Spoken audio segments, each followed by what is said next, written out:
Already మనం ICICI Prudential freedom SIP గురించి కొన్ని విషయాలు అర్థం చేసుకున్నాము. సో ఈ ప్లాన్ కింద మనకు ఒక సెకండరీ క్యాష్ ఫ్లోస్ కింద మన క్యాష్ ఫైనాన్సెస్ ని మనం మేనేజ్ చేసుకోవచ్చు. సో ఇక్కడ కొన్ని స్ట్రక్చర్ మనం అర్థం చేసుకుందాము. మనం ఎంత అమౌంట్ ది ఎస్ఐపి కడుతున్నాము, 8 సంవత్సరాలు టెన్యూర్ ప్లాన్ చూసుకుంటే మనం కట్టిన అమౌంట్ కి 1x అంటే 10,000 కడతంటే 10,000 SWP కింద మనం మంత్లీ బేసిస్ మీద అమౌంట్ రిసీవ్ చేసుకుంటాము.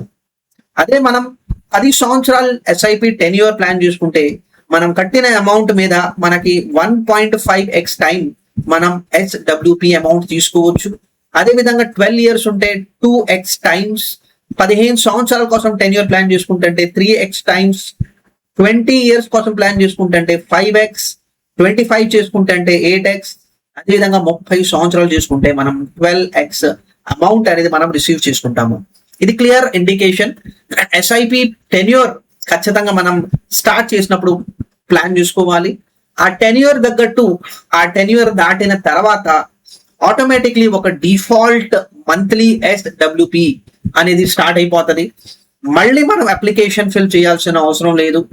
సో ఫర్ ఎగ్జాంపుల్ ఒక వ్యక్తి 15 సంవత్సరాల కోసం ఎస్ఐపి అనేది ప్లాన్ చేశాడు, 10,000 మంత్లీ ఇన్వెస్ట్మెంట్ చేస్తున్నాడు. ఈ 15 సంవత్సరాలు దాటిన తర్వాత అంటే 16 సంవత్సరాల నుంచి 30 సంవత్సరాలు టెన్యూర్ లో ఆ మనిషికి ప్రతి నెల 30,000 ఆటోమేటిక్లీ SWP కింద అమౌంట్ అనేది వచ్చేసింది. సో ఇది చాలా క్లియర్ స్ట్రక్చర్ అనేది ప్లాన్ చేసుకున్నారు. ఇప్పుడు ఒక రీటైల్ ఇన్వెస్టర్ దీన్ని మనం ఏ విధంగా మనం ఆలోచించాలంటే SWP ఎంతకాలం మనం అమౌంట్ రిసీవ్ చేసుకుంటాము, కార్పస్ ఉన్నంత కాలం, ఇది చాలా క్లియర్ గా మనం అర్థం చేసుకోవాలి. ఈ కార్పస్ అనేది ఇక్కడ చెప్పిన 15 సంవత్సరాలు కన్నా తక్కువ టైంలోనే మన కార్పస్ అనేది నిలబడుతుంటే 13 సంవత్సరాలే మనకి SWP వచ్చింది. అదే విధంగా మన కార్పస్ అనేది చాలా ఎక్కువగా ఉందనుకోండి, వీళ్ళు చెప్పిన 15 సంవత్సరాల కన్నా ఎక్కువగా కూడా మనం అమౌంట్ అనేది రిసీవ్ చేసుకోవచ్చు. సో కంప్లీట్లీ మనం ఈ SWP అన్న మాట ఒక గ్యారంటీడ్ అమౌంట్ కాదు.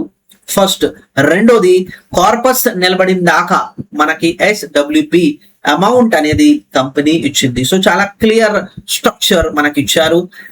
ఎస్ఐపి మీద మనం ఫోకస్ చేసుకుంటే, ఆ టెన్యూర్ డిసైడ్ చేసుకుంటే మనం నెక్స్ట్ SWP ప్రకారంగా కంపెనీ మనకి ఆ డిసైడ్ స్ట్రక్చర్ ప్రకారంగా మనకి అమౌంట్ అనేది ఇవ్వటానికి డిఫాల్ట్ కింద మనకి అమౌంట్ అనేది ఇచ్చేసింది. సో ఈ విధంగా మనం మన సెకండరీ క్యాష్ ఫ్లోస్ ఇవ్వాలి ప్లాన్ చేసుకొని ప్రొసీడ్ అవ్వచ్చు.